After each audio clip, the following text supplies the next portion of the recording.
I wrote this article last year when my university was asking for real experiences or encounters with ghosts.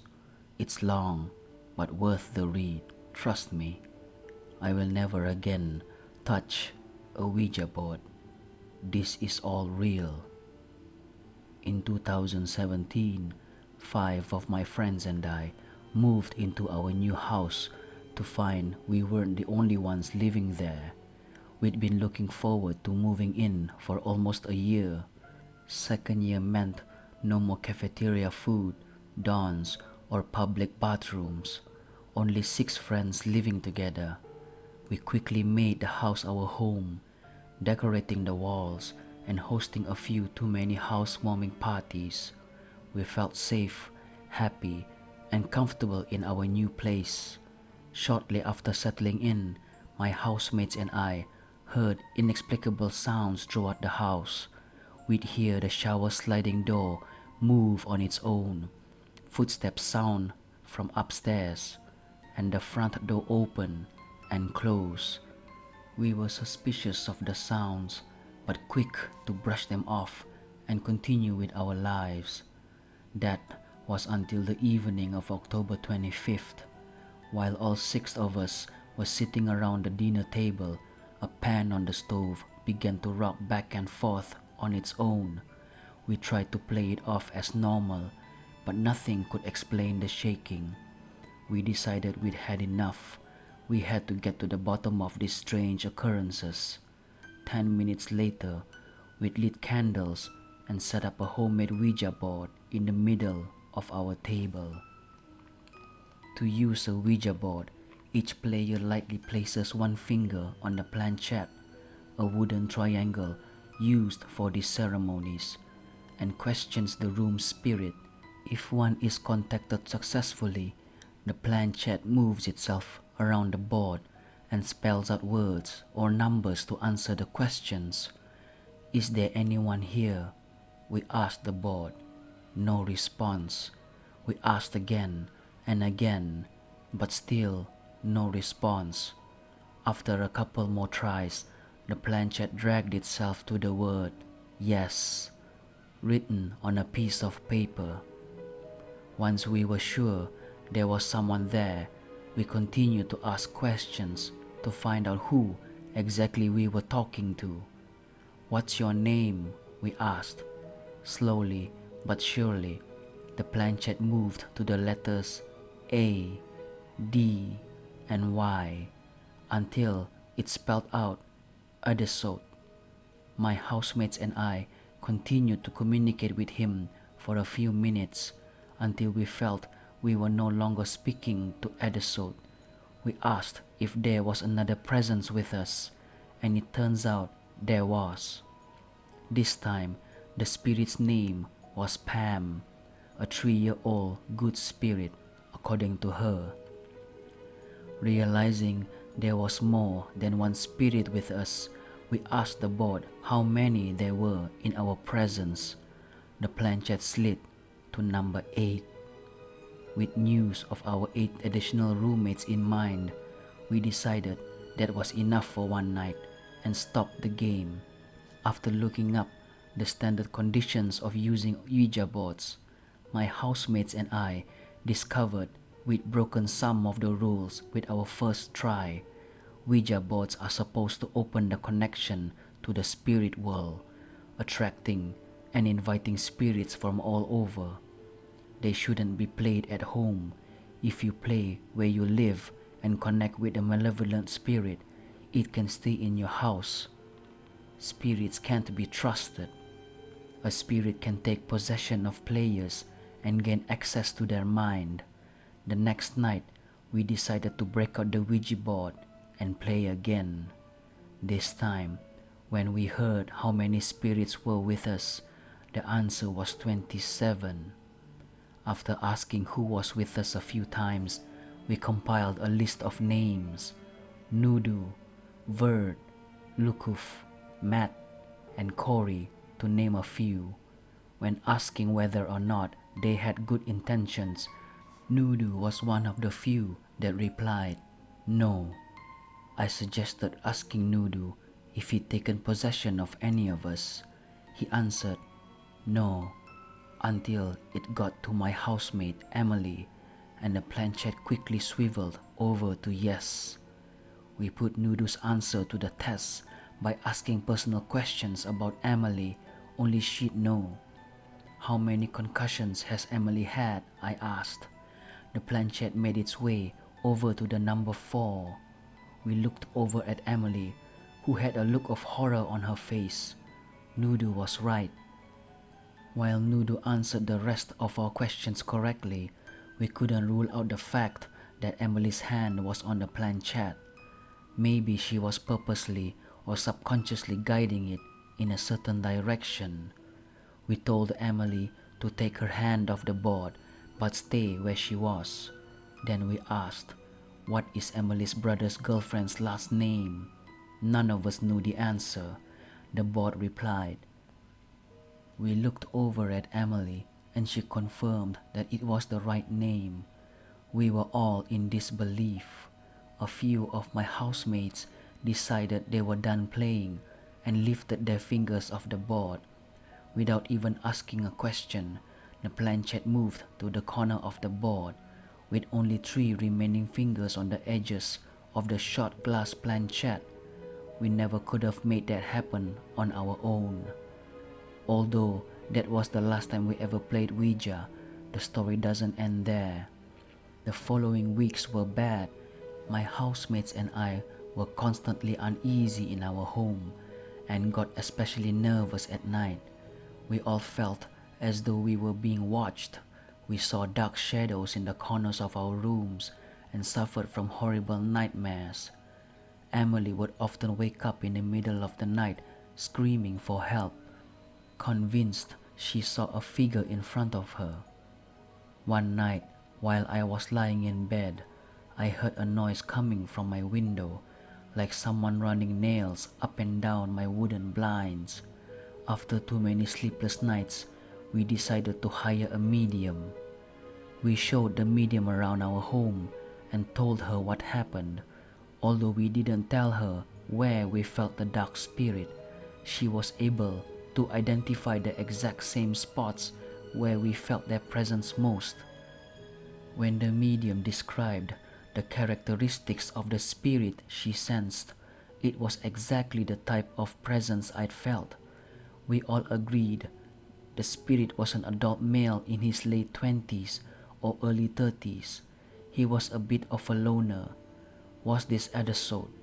She helped us remove the presence by lighting sage and encouraging him to go towards the light.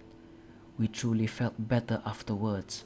I no longer saw dark shadows in the corners of my room and stopped feeling like I was being watched at night. We thought this spirit listened to us, complied with the medium's instruction, and left. About a week later, when dropping off the payment for the sessions, the medium told us something that stays with me today. The spirit she'd helped us get rid of was now following her. Although this happened almost a year ago, there's still rarely a day that goes by where I don't think about these events in one way or another.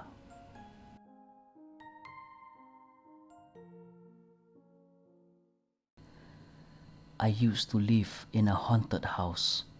When most people hear me say that, they chuckle and don't usually believe me, but I'd seen undeniable proof of the ghost, whom I'd come to refer to as Patrick, or Pat for short, that inhabits my home. In fact, on a few occasions, I'd seen him with my own eyes. Typically, when people think of haunted houses, they think of old, dusty 2-story homes that were built on Native American burial grounds or was the place of a death years prior. I can tell you now, neither of those is the case when it comes to my home. My grandfather built this house after he married my grandmother, and it's been in my family ever since. After my grandparents died, it was inherited by my father, and after he and my mother passed, it came to me. You might be thinking that Pat must be the ghost of my grandfather or father, but no, That's wrong too. He's been around ever since my grandfather completed construction. It wasn't like he was there during the process of building the house either. Pat literally showed up the day after all of the work was said and done. Obviously, this initial freaked my grandparents out. Nothing malicious ever happened though, just some sounds of footsteps, the occasional sounds of the doors opening and closing, and the drop of temperature in whatever room Pat was in at the time. The thought of ghosts being in their home, however, just didn't sit right with them at first. They tried everything they could to banish him. They called in priests and even an exorcist, but nothing ever worked. After many attempts, they had contemplated selling the house and moving away, but my grandfather just wouldn't accept that. He had built that house with his own two hands, and that pride wouldn't allow him to abandon it. Eventually, my grandparents learned to live with Pat. As I said, he was never malicious or did anything to cause harm. He was just there. After my grandparents died, my father thought that their ghosts would linger around the house as well, but that never happened. Pat was the only entity around and would stay that way. My father tried to learn more about Pat by researching the area where we lived, but never found any credible results. It was as if Pat just materialized out of nowhere once the house was finished. One time, when I was a teenager, a group of friends came over and we tried to communicate with Pat through a Ouija board. My parents had strictly forbidden this, so of course, being the teenage dumbass that I was, I decided to do it anyways behind their backs. This is usually the part of the story where all kinds of hell would break loose because of the Ouija board, but that didn't happen. After many unsuccessful attempts to contact him, Pat finally showed himself to us. His body was faint and we couldn't make out any real features other than the shape of his body. He looked to be about my height and weight, had short hair, black dress pants, and a white dress shirt. "Hi, Pat," I said in a quiet voice. He stood there and gave me a confused look, and then slightly smirked, closed his eyes, and lifted his arms in a wave. I continued, "Pat's probably not your name, right?" He shook his head, keeping the smirk on his face. I continued on, "Well, can you tell me your name?" The smirk left his face and was replaced by a sad look. He looked down to the floor and then to me and shook his head again. I had guessed that he must not be able to speak, which made sense seeing as there had never been any moans or wails or anything else vocal that you'd expect from a haunting. "You can use the board," I informed him, pointing to the wooden box. He walked over to it and using his finger spelled out DONTREMEMBER.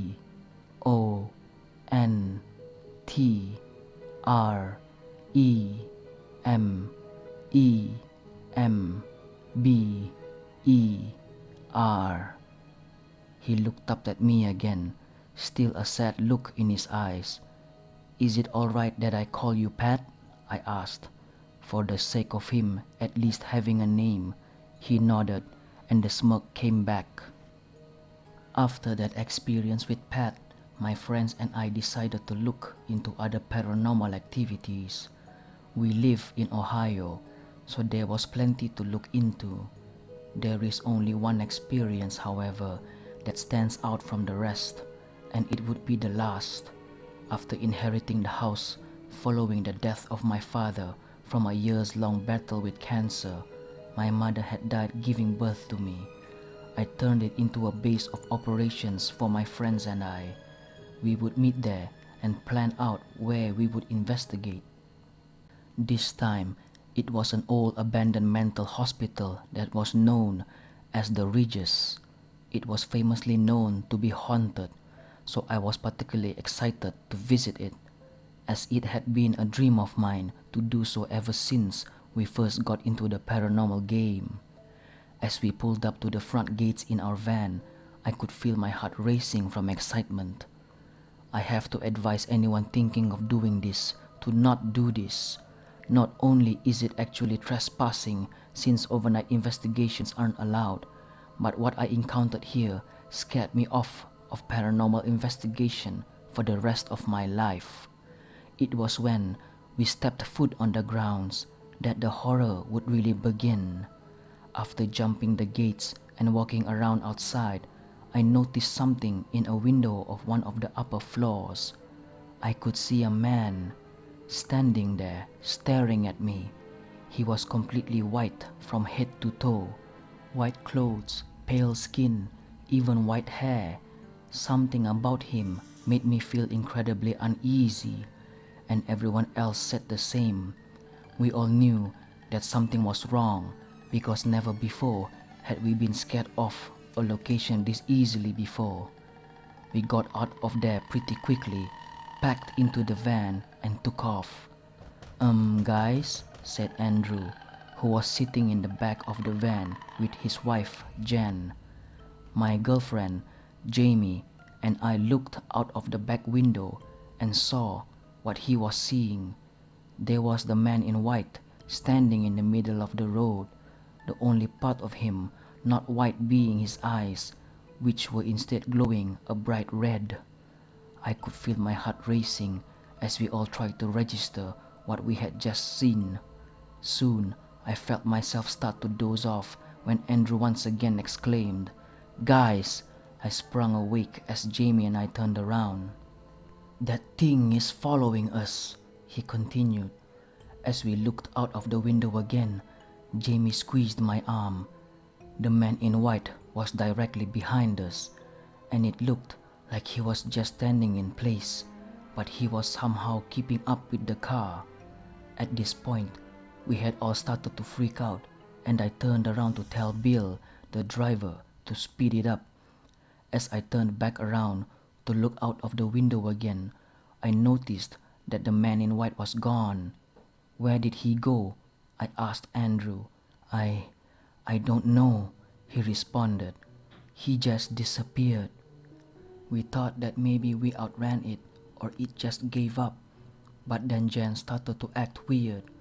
Andrew had said she was feeling really sick, so she went to sleep on his shoulders. We didn't think of anything of it and just chalked it up to her being exhausted. When we got home, Andrew, Jen, and Bill said their goodbyes and left. We were concerned about Jen because she still looked like absolute crap, and we hoped she was feeling better in the morning. Later that night, I began to feel sick myself. I felt like I was gonna throw up and ran to the bathroom, but nothing came out. I walked over to the sink and noticed how pale I was looking. I decided to turn in for the night, and Jamie agreed to stay the night to keep an eye on me. I fell asleep and was soon awoken by loud noises. My initial thought was that Pat must be active again, so at first I ignored it. It just kept going, however, which sounded like someone rummaging through the drawers in the kitchen. Suddenly, there was the sound of crashing and screaming. I recognized the voice as being Jamie. I sprung out of bed and into the kitchen, where the source of the noise was. Standing there was the man in white, standing over the bloodied body of my girlfriend. There were what appeared to be knife wounds all over her body, and a horrified look of pain and fear was frozen on her face. I screamed in anguish at the sight of her corpse, and with tears of anger in my eyes, I ignored my initial fear and ran directly at the man in white, tackling him and knocking the knife out of his hand. He put up a fight as I landed blow after blow on him, but I overpowered him surprisingly easily. Throughout it all, not a single drop of blood stained his clothes. He remained entirely clean, and the only part of him that was red was his demonic-looking red eyes. I reached over and grabbed the knife, ready to plunge it into his chest, but suddenly I felt a hand grab my arm. I looked over and it was Pat. He was completely solid now, and I could see more features. On his face was a graying goatee, and his short hair also had spots of gray. Honestly, he looked similar to my father, with some minor differences here and there. "Don't," he said to me as he took the knife from my hands. He placed the knife on a counter and walked over to the man in white, who was now standing. A look of anger was plastered on his pale face, and the red eyes looked even more terrifying. "No," said Pat, as he grabbed the man by the throat. "Not this time." A look of fear replaced the anger on the pale man's face as Pat turned his head to face me. He gave me that signature smirk and nodded his head. I was completely confused as to what was happening, but I nodded in response. Pat then turned his attention to the man in white, still gripping his throat with both hands, and closed his eyes. Suddenly, a bright light came from Pat and engulfed them both. I could hear the sounds of a demonic wail as the light swallowed them and disappeared. Along with the light, Pat and the man in white were gone. Suddenly, I looked to the floor where I had beaten up the man in white and saw Jamie. She was crying and shivering in fear, her face bruised and bloody. "Jamie!" I exclaimed as I tried to approach her, but she screamed and backed away from me. I looked at my hands, still covered in the blood that was not my own, and looked over at Jamie. It was at that moment that I realized what I had done. It wasn't the man in white that I was attacking. It was Jamie. She sat there on the floor, her arms around her knees, and sobbed. I fell to my knees and sobbed into my hands. "I'm sorry," I choked out. "I'm so sorry." This was 10 years ago. I've never experienced anything paranormal ever since, as I'd given up the desire to seek it out. Even Pat is gone.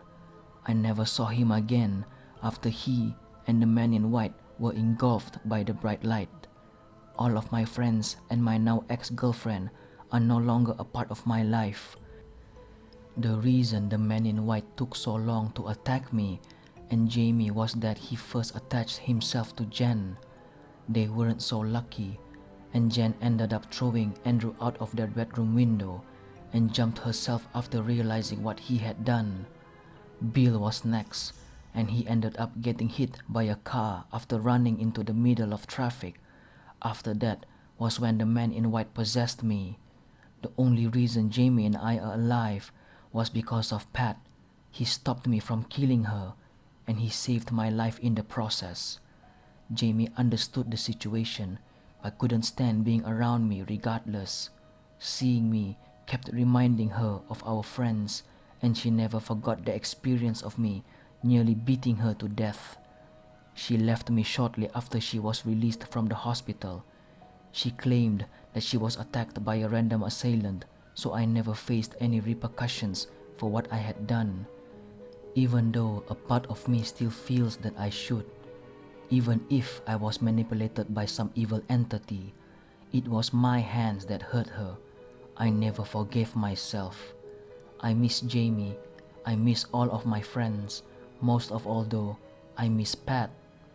He was there my entire life. I don't know what exactly happened between him and the man in white, but he's gone now, and I blame myself.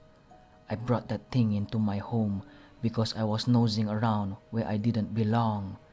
Pat saved me and Jamie and sacrificed himself to do it, and none of it had to even happen. I don't know where Pat came from, and I don't know where he went. I don't know if he was a ghost, an angel, or something else, but I am thankful that he was a part of my family for so many years. I hope that wherever he is at peace.